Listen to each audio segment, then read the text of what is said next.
À la une ce soir, la colère des locataires de la Jaille. Ils se sont mobilisés ce matin devant la mairie de Bemao pour dénoncer la proposition mortelle du bailleur qui souhaite leur vendre des maisons amiantées à des prix exorbitants. Et le parc éolien de Petit Canal bientôt renouvelé. La communauté d'agglomération du Nord Grande Terre ambitionne de démanteler le parc actuel pour en faire un neuf, plus performant. Celui-ci pourrait subvenir chaque année aux besoins en énergie de près de 8000 habitants. La semaine des appels a débuté. Cette manifestation organisée par l'Association des parents de l'enseignement libre de l'externat Saint-Joseph de Cluny de Pointe-à-Pitre a pour mission de sensibiliser les élèves à la pratique des activités scientifiques. L'objectif, faire des sciences une passion. Et nous le verrons, la danse surpasse les handicaps. Ce matin a débuté la rencontre régionale Handi-Danse au Palais des Sports Laura Flessel. Une discipline qui permet de gommer les différences et de faire parler le corps. Bonsoir et bienvenue sur ATV Guadeloupe. 5 mois après leur première mobilisation, les locataires de la Jaille font une nouvelle fois entendre leur ras-le-bol. Leur bailleur social, la SICOA, veut leur vendre les logements qu'ils occupent depuis des années et que l'on sait contaminés à l'amiante. Le bailleur, peu scrupuleux, a fixé ces logements à près de 4 fois leur prix d'achat. Cette fois, ils ont décidé de se rendre directement à la mairie de Bemao, munis de cercueils. Reportage Anne-Elisabeth Artsen.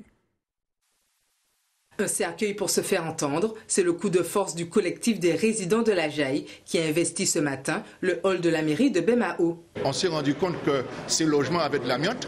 Nous avons procédé à l'analyse de l'amiante. Nous avons fait 2 analyses et la dernière qui sort de Paris il n'y a pas longtemps dit très bien qu'effectivement les logements sont amiantés. Et nous avons toutes les responsabilités qui sont carrément entamées.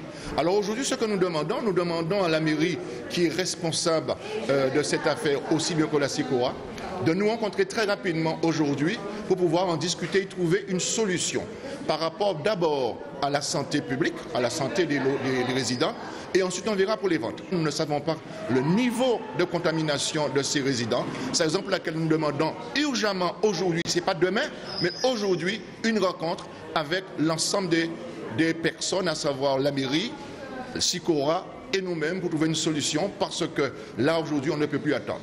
Pour cette résidente, le danger sanitaire est bien réel et le prix de vente excessif compte tenu des suspicions d'amiante. Nous, notre problématique, c'est que SICOA veut nous vendre les maisons, mais à des prix exorbitants. Donc nous, on refuse, d'où la création du collectif. Et en plus de ça, nous avons la question prédominante qui est la question d'amiante. Donc depuis des années, nous habitons dans ces maisons et comme vous pouvez le constater, l'amiante, c'est un problème majeur qui, à long terme, court sur le cancer. Pourquoi la mairie de Bemao aujourd'hui? C'est parce que des maisons qui ont été construites après le cyclone Hugo, donc en 2017, on a un élu de Bemao qui nous signe une attestation de conformité. Donc il y a un problème. Donc nous aujourd'hui, on a décidé de venir à la mairie de Bemao pour se faire entendre et pour que SICOA puisse venir à la table de négociation également. 3 de ces résidences de maisons individuelles seraient donc concernées par la présence d'amiante dans les logements. Les résidents souhaitent malgré tout acquérir leur maison, mais à des prix plus abordables. Bien que sollicitée, la mairie n'a pas souhaité donner suite à notre demande de commentaires. Et ce matin, le trafic était fortement perturbé sur la route nationale 1 dans le sens Cap-Esterbel-Bemao. Et pour cause, les parents d'élèves de la maternelle et de l'école élémentaire de l'Île-et-Pérou à Cap-Esterbelo avaient bloqué la route. Ils protestaient ainsi contre la volonté de la municipalité de fermer ces écoles suite à un rapport datant de 2008 qui met en évidence un risque sismique élevé pour ces établissements. L'éclairage d'Yvan Lemar. Le rapport réclamé par les parents des écoles de l'Île-et-Pérou est un document établi en 2008 sur les risques sismiques sur lequel la municipalité de Cap-Esterbelo se base pour justifier la fermeture de ces établissements. Ce rapport concerne les écoles d'Île-et-Pérou, mais aussi d'autres écoles de Cap-Ester. Et là, si depuis 2008, cette municipalité a des éléments concernant quand même un niveau élevé de sismicité dans ces bâtiments, rien n'a été fait. Nous considérons que depuis 2008, il y a quand même mise en danger de la vie d'autrui, mise en danger de la vie d'enseignants, mise en danger de la vie de personnel et surtout mise en danger de la vie de nos enfants. Donc c'est quand même quelque chose de sérieux et là la municipalité n'a pas en tout cas su prendre ses responsabilités. Dans la matinée, la mairie a transmis ce rapport aux parents qui vont maintenant l'analyser. En attendant, ils exigent le transfert des 131 élèves et du personnel dès vendredi. Ce rapport dit effectivement qu'il y a une forte sismicité, en tout cas des risques sismiques énormes, concernant ces deux écoles d'Île-et-Pérou et d'autres établissements de Capesterre. Nous ne sommes pas des gens, nous sommes des gens responsables, des parents d'élèves responsables. Nous allons donc voir avec la municipalité comment nous allons faire pour transférer ces écoles. Nous parlons bien de transfert et non pas de fermeture. Parce que le transfert, ça suppose qu'il y aura transfert avec le personnel enseignant, avec les enfants, tandis que la fermeture, ce sera un peu l'éparpillement de tout le monde. Nous pensons qu'il y a un travail sérieux qui est fait ici. Il faut absolument préserver le travail du groupe des enseignants. Il faut aussi préserver la symbiose qui existe entre enseignants et parents d'élèves au niveau de ces écoles d'Île-et-Pérou. La solution envisagée par la mairie est la redistribution des élèves et des enseignants dans les écoles de Cayenne et de l'allée du Manoir. Du côté des parents comme des enseignants, cette proposition est inacceptable. La solution proposée est une solution mathématique, arithmétique, mais elle n'est pas une solution qui prend en considération les besoins des enfants. Ce n'est pas une solution qui prend en considération les personnels. Pourquoi? Parce que l'école d'accueil est une école en REP, réseau d'éducation prioritaire. L'école d'Île-et-Pérou ne répondait pas aux critères. Ça a été demandé, mais l'école ne répondait pas aux critères. Donc il s'agit de véritablement trouver un autre site d'accueil parce que les locaux d'Alexius Delacroix, l'école qui avait été prévu par la mairie, ne seront pas suffisants pour accueillir décemment les collègues et leurs élèves. Du côté de la mairie de Capesterre-Belle-Eau, une conférence de presse sur ce dossier est prévue demain matin. Les deux parties doivent se rencontrer jeudi après-midi. Et le parc éolien de Petit Canal va bientôt être renouvelé. La communauté d'agglomération du Nord Grande-Terre ambitionne de démanteler le parc actuel pour en faire un plus performant. Celui-ci pourrait subvenir chaque année aux besoins en énergie de près de 8000 habitants. Reportage Anne-Elisabeth Artsen, Patrick Curie, Moïse Dexter. C'est un vaste projet lancé par EDF Énergie Nouvelle en partenariat avec la communauté d'agglomération du Nord Grande-Terre et la ville de Petit Canal pour le renouvellement du parc éolien vieillissant. 14 éoliennes de nouvelle génération seront alors installées. Ce seront des éoliennes actuelles, donc avec des mâts tubulaires et des éoliennes avec 3 pales. Là, actuellement, vous avez des éoliennes bipales et il y aura 3 pales. Elles seront plus puissantes que les éoliennes actuelles et avec moins de machines, puisqu'on a 32 machines aujourd'hui, il est prévu d'en mettre 14. Avec moins de machines, on fera plus de puissance et donc on participera à l'accroissement de la puissance éolienne de la Guadeloupe. Une convention qui vise aussi à favoriser l'emploi, l'insertion et la formation du public sur le territoire du Nord Grande-Terre. Nous avons des jeunes qui sont en chômage, qui ont peut-être des capacités à venir travailler sur le site. Et là, il y a, dont j'oublie, je crois que c'est 1500 heures pour des jeunes en insertion. Donc c'est aussi un projet qui va permettre à des jeunes de s'insérer. Alors maintenant, ce qui aurait été bien, ce sont des jeunes qui auraient pu venir apprendre pour pouvoir, après, construire soit leur propre entreprise, ou alors, si encore dans la Guadeloupe, il y a encore des éoliennes, eh bien, avoir des CDI. Les travaux de démantèlement commenceront en juin 2018 et les travaux de construction, quant à eux, devraient débuter d'ici avril 2019 pour une mise en service effective dès mi-mai 2019. Et la France est engagée à accélérer le développement des énergies renouvelables. Pour notre région, l'objectif est de réussir à produire d'ici 2020 50% de l'énergie à partir de sources renouvelables et d'atteindre ainsi l'autonomie énergétique en 2030. S'agit-il, selon vous, d'un objectif trop ambitieux ou encore sommes-nous sur la bonne voie? On écoute vos avis recueillis aujourd'hui par Karen Diamin sur la question. Oui, à mon avis, oui.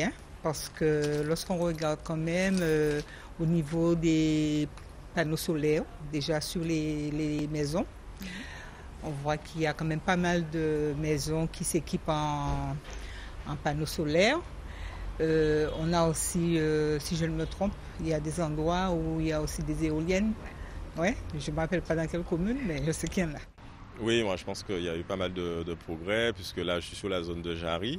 Et en fait, j'observe depuis des années une augmentation des panneaux solaires sur les toitures des entrepôts. Donc je pense, oui, qu'on fait des progrès. Il y a eu une évolution. Il faut dire qu'il y a beaucoup d'entreprises qui sont installées aujourd'hui dans le business de mettre des panneaux solaires qui sont bien au milieu que d'autres. Mais c'est vrai qu'au-delà de ça, il y a d'autres entreprises, des grosses entreprises, qui n'ont pas de panneaux solaires, mais qui continuent à fonctionner sur l'électricité, l'énergie électrique. Il y a encore un effort à faire, encore. Non. Pourquoi? Je commence par moi-même. Je ne fais pas partie. Parce que les trucs, les verres en plastique là, moi je les casse, je les mets dans ma poubelle et puis je ne les mets pas dans le truc à triage. Alors c'est pour ça que je vous dis non.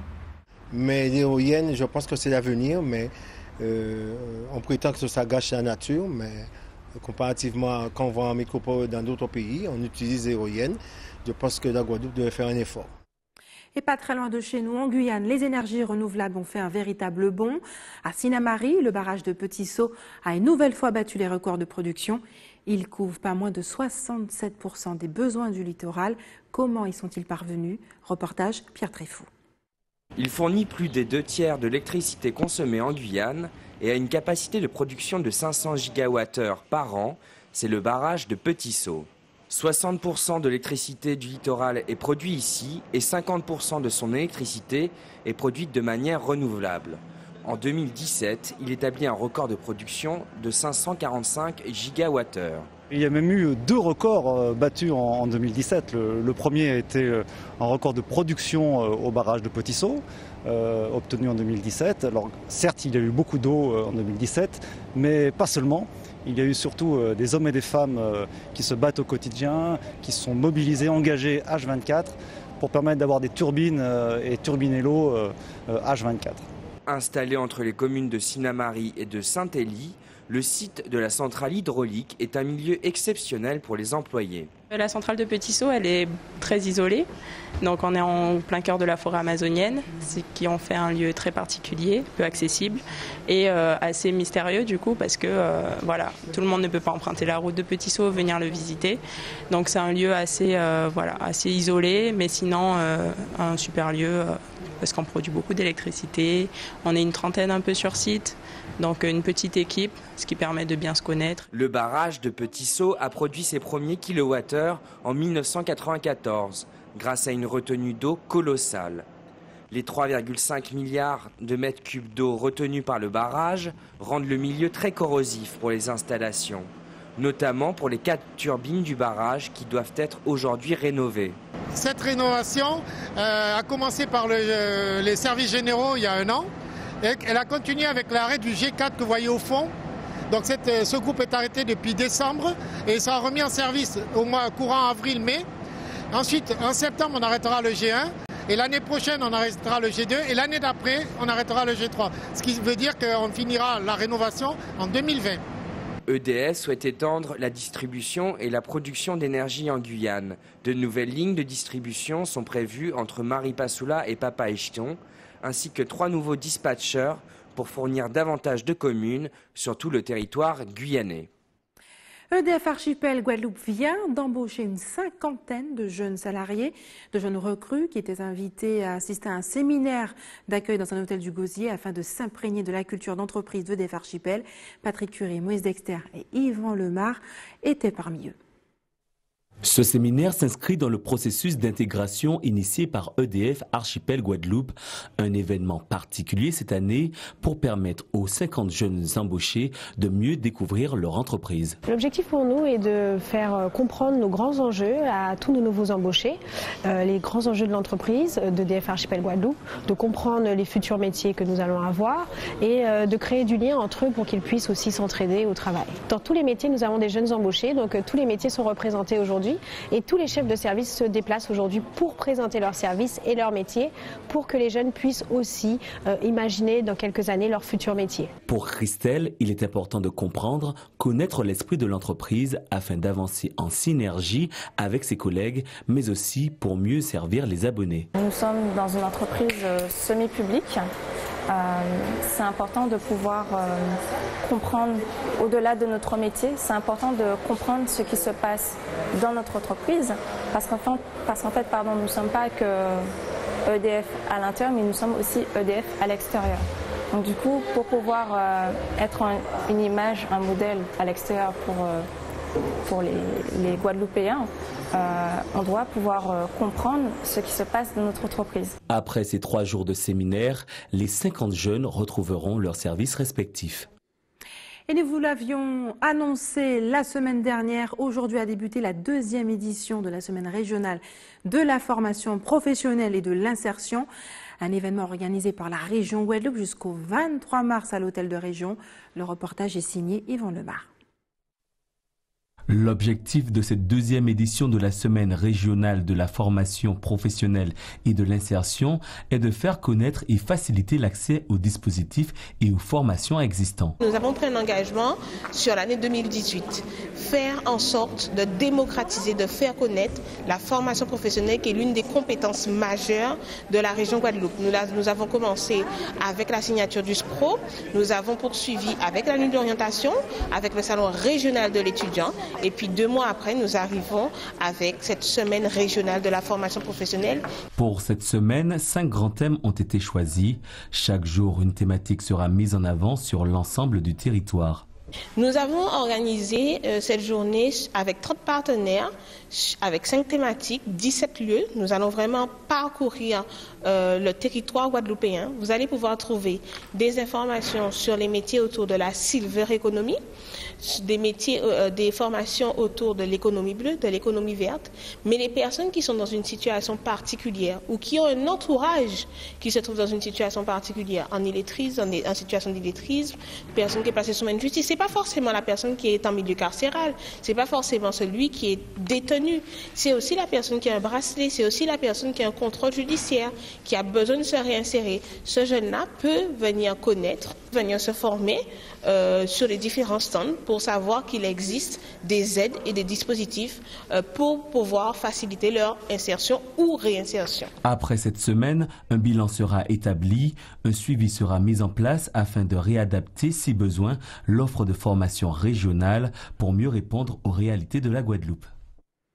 Et quels sont ces métiers de demain? La mission locale souhaite accompagner les jeunes vers les secteurs d'avenir.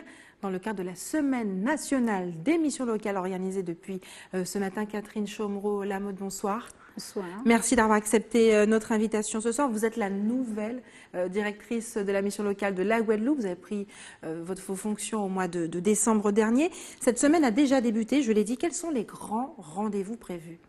Alors, merci déjà de nous accueillir aujourd'hui. Donc, la Semaine nationale des missions locales, c'est la 3e édition. Donc, c'est au niveau du territoire national que nous réalisons cette activité. Donc, nous avons organisé cette semaine du 15 au 23 avec 2 grands temps forts. Ce sont des matinées de rencontres avec des professionnels dans les différents secteurs dont vient de parler la région, puisque le national est en adéquation complètement avec les secteurs de cyberéconomie, silver economy, l'économie bleue, l'économie verte, qui sont les grandes orientations de la région.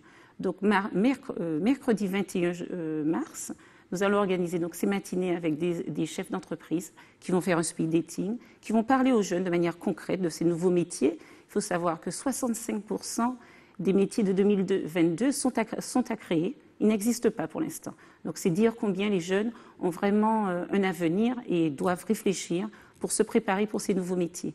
Donc mercredi 21, nous sommes au siège de la mission locale aux Abîmes, où nous allons donc toute la matinée échanger avec des jeunes. Et nous recommençons cette action aussi le jeudi matin, jeudi toute la journée, 22, à Basse-Terre, à la médiathèque de Basse-Terre, la médiathèque Albertville. Et là aussi, nous serons avec les partenaires. La région va venir nous rejoindre puisque nos 2 actions vont se mutualiser. Nous allons essayer d'être complémentaires et présents sur l'ensemble du département. Vous l'avez dit, on l'a vu aussi dans le reportage précédent, ces métiers de demain, on parle beaucoup de silver economy. Il s'agit de ces métiers liés à l'accompagnement du vieillissement de la population. La région Guadeloupe sera la région la plus vieille de France en 2040. De façon concrète, comment on arrive à déterminer comment on peut mettre en place ces nouveaux métiers qui n'existent pas encore? Alors, il y a quand même des études prospectives qui ont été faites par la région. Au niveau national, il y a de grandes études, mais la région particulièrement, avec le CARIFOREF, a mené quand même une étude pour préparer l'arrivée de cette situation économique et sociale qui sera celle de la Guadeloupe. Donc, par exemple, il y a des métiers tels que, alors des métiers très classiques que nous connaissons, aides-soignants, infirmiers, qui continuent à être en grande progression. Nous aurons besoin de ces personnes, mais des accompagnateurs à la mobilité. Ce sont aussi des nouveaux métiers que nous allons rencontrer, puisque maintenant, Beaucoup de personnes seront hospitalisées à domicile, beaucoup de personnes âgées seront beaucoup plus seules. Et donc les jeunes doivent comprendre que c'est aussi une nouvelle voie. Pour ces voies, il faut effectivement avoir certaines qualités, certaines compétences. Et donc avec le conseil régional et le conseil départemental qui, eux, sont là pour accompagner ces associations qui vont s'occuper de ces personnes. Parce qu'aujourd'hui, c'est quand même un secteur en crise. Et donc les deux collectivités, l'État et nous, les acteurs qui parlons aux jeunes, qui accompagnons les jeunes, nous devons nous mettre en ordre de marche pour pouvoir répondre à ce grand enjeu.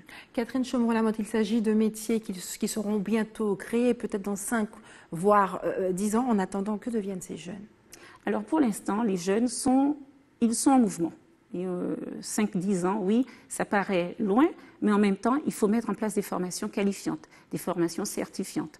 Un jeune, quand il a 18 ans, des fois, il n'est pas très mûr, il ne sait pas exactement. Donc, il a le temps de faire les premières formations, passer de certification à diplôme, jusqu'à ce qu'effectivement, il puisse avoir cet emploi.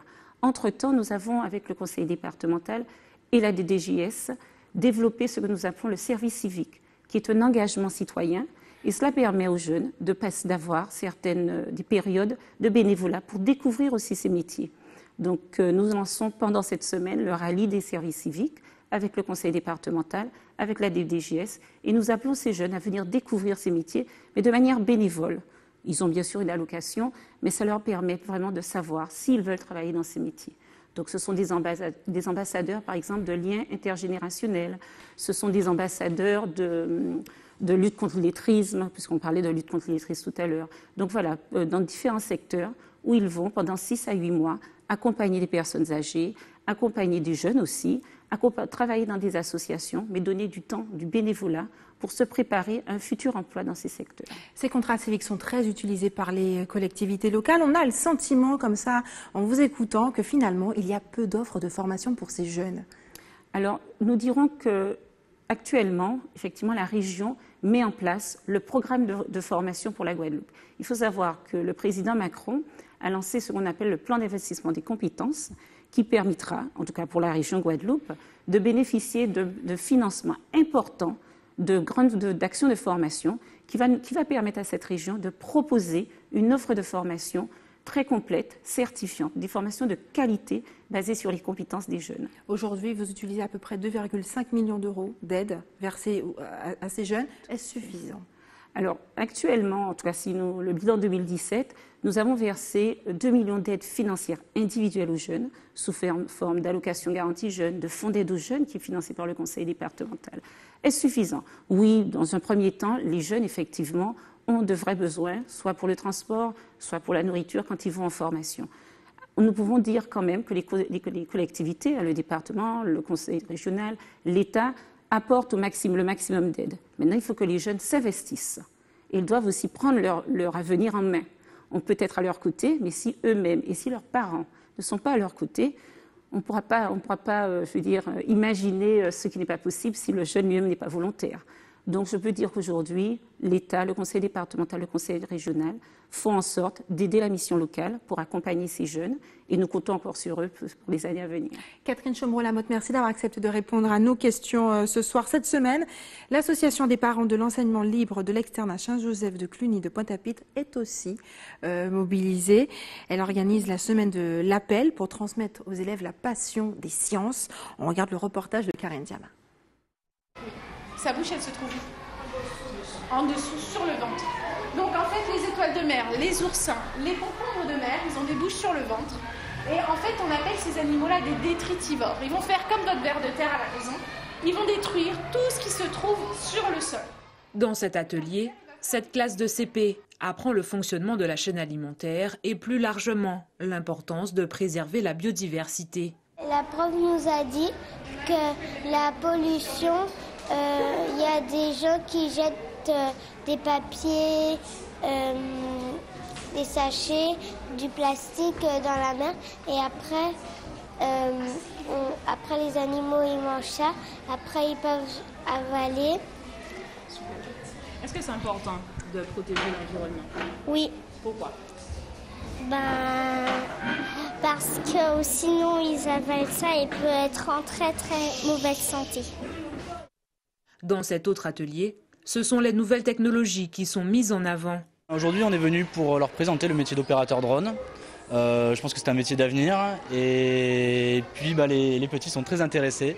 Et c'est aussi important de leur expliquer les règles qui sont autour du drone parce qu'aujourd'hui, plein d'enfants achètent des drones sans savoir vraiment comment s'en servir, où s'en servir et ça peut être dangereux. Donc voilà, c'est à la fois un message de prévention et de présentation. J'ai entendu qu'il ne peut pas voler juste à 150 mètres au-dessus de la personne. Le drone ne peut pas aller sous l'eau parce que sinon, après l'eau, comme l'électricité, l'eau est plus forte que l'électricité, donc sinon, il ne va plus marcher. Une initiation possible grâce à l'association des parents d'élèves libres. C'est la 11e édition de la Semaine des appels, qui est dans la thématique « Et faire des sciences, c'est passionnant ». C'est-à-dire qu'il s'agit là de mettre en place des ateliers qui permettent aux enfants de leur faire découvrir les sciences, mais dans si vous voulez, au sens large du terme, mais de manière très ludique. Pour un peu, par exemple pour les maternelles, les intervenants doivent leur permettre d'apprendre à découvrir. Pour les primaires, c'est d'éveiller un peu la curiosité. Voilà. Plusieurs autres ateliers seront ainsi présentés aux élèves jusqu'à vendredi, date où s'achèvera cette semaine des appels. Et restez sur ATV Guadeloupe dans quelques minutes. Focus sur le Madras, emblème de nos régions aux Antilles. Et nous verrons pourquoi. Et puis enfin, nous verrons aussi que la danse peut dépasser les handicaps. Originaire de l'Inde et fabriqué dans l'ouest de la France, le Madras est devenu le tissu par excellence aux Antilles. En Guadeloupe comme en Martinique, il fait partie de notre patrimoine vestimentaire. Reportage Marie Tricot, Michelet François. En Martinique, il y a du soleil, des plages, des cocotiers, une eau turquoise et du Madras, ce tissu fait de fils de coton aux couleurs de l'arc-en-ciel. Un tissage de carreaux emblématique qui colore le grand marché de Fort-de-France. Les touristes viennent y chercher un bout d'étoffe et de vacances à ramener dans leurs valises. C'est joli, c'est coloré. Ça me plaisait bien, je trouvais ça sympathique. Voilà, mais sinon il y a plein de choses effectivement, mais j'ai déjà ramené du rhum. On associe l'origine du tissu à la ville de Madras en Inde. À partir du XVIIIe siècle, il est en réalité essentiellement fabriqué dans l'est de la France. Aux Antilles, il devient symbole de grande fête pour celui qui le porte. Le plus typique, le rouge et jaune, continue d'habiller les clientes de ce magasin, l'un des derniers spécialisés dans la tenue traditionnelle créole. Voici la robe bouton d'or, une belle robe donc réalisée en Madras pour les petites filles de 4 ans. On a à peu près tous les âges, on commence du bébé jusqu'à la petite fille de 14-16 ans. Il y a 3 siècles, les Martiniquaises portaient un petit mouchoir en Madras autour du cou ou sur la tête. Une belle petite coiffe, ça serait idéal. Tu vois, ça. Le tissu imprime désormais une garde-robe de tous les jours.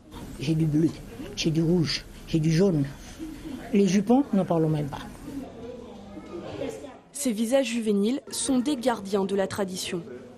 Le grand jupon, donc comme je t'ai expliqué, c'est essentiellement pour ne pas convoiter cheville, d'accord, parce qu'à l'époque, une femme normalement devait être couverte. Les danseurs et musiciens du ballet Pomme Cannelle font tournoyer les couleurs de leur île aux 4 coins du monde depuis plus de 30 ans. On va habiller aussi avec la coiffe. Une pointe, c'est une fille qui est célibataire, qui a le cœur à prendre. Relevée par de la broderie anglaise, cette robe est un modèle d'antan qui aurait coloré un bal ou un baptême. Je suis quelqu'un de très timide et sur scène, je m'exprime. Donc le costume nous permet en fait de cacher un petit peu la timidité. Toujours en begin, le pas de begin. Et à partir de ça, vous vous tenez.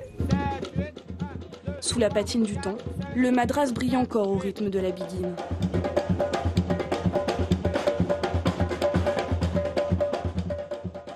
Pour eux, la Martinique, c'est l'île aux fleurs. Et c'est notre devise, c'est de représenter à travers le spectacle la Martinique. C'est pour cela que nos costumes sont très chatoyants.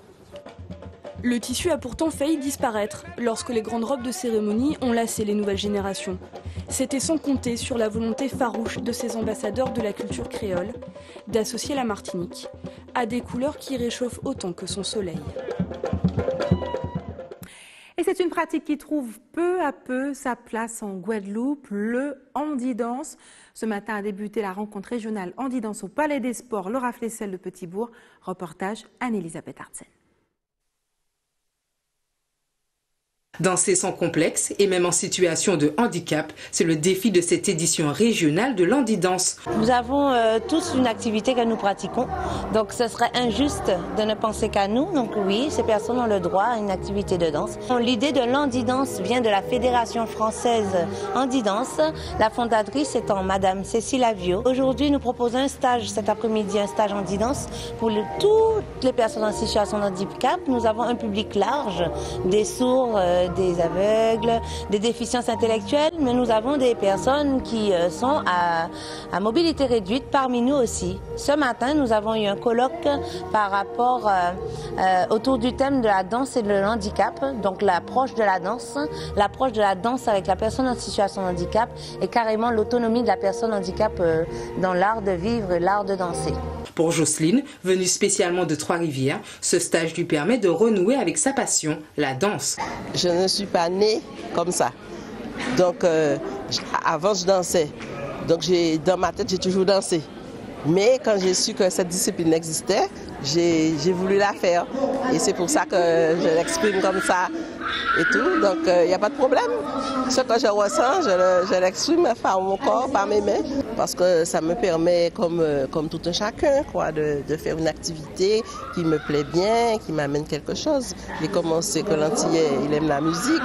Donc, quand on a été, on veut toujours être. Donc, ça me permet de rester dans le feeling de la danse, on va dire. La rencontre régionale handi-dance, regroupant toutes les associations de la Guadeloupe, aura donc lieu demain mardi, avec au programme représentation chorégraphique et échange interrégional au Palais des Sports, Laura Flessel. Et c'est l'heure des informations pratiques. Maintenant, les Saint-Anais devront faire des réserves d'eau dès demain, 18 h. Des coupures sont prévues chez vous, avec un retour à la normale le lendemain à 6 h du matin. L'équipe de l'établissement français du sang vous donnera rendez-vous demain à Jarry, de 8 h à 13 h. Et puis enfin, si vous avez des informations à nous communiquer, n'hésitez pas à nous appeler à la rédaction d'ATV Guadeloupe au 60 11 2 fois. Voilà, c'est la fin de notre édition locale et régionale.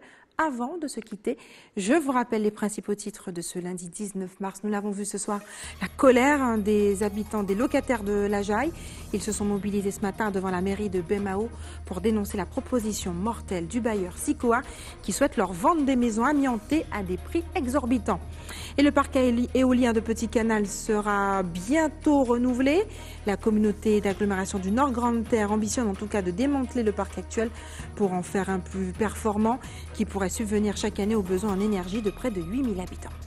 Et la semaine des appels a débuté. Cette manifestation organisée par l'Association des parents de l'enseignement libre de l'externat Saint-Joseph de Cluny de Pointe-à-Pitre a pour objectif cette année de faire des sciences une passion. Et puis nous l'avons vu ce soir, la danse surpasse les handicaps. Ce matin a débuté la rencontre régionale handi-dance au Palais des Sports Laura Flessel de Petit-Bourg. Une discipline qui permet de gommer les différences et de faire parler le corps. Merci d'avoir choisi ATV Guadeloupe. Je vous souhaite une excellente soirée. On se retrouve demain à 18 h 45.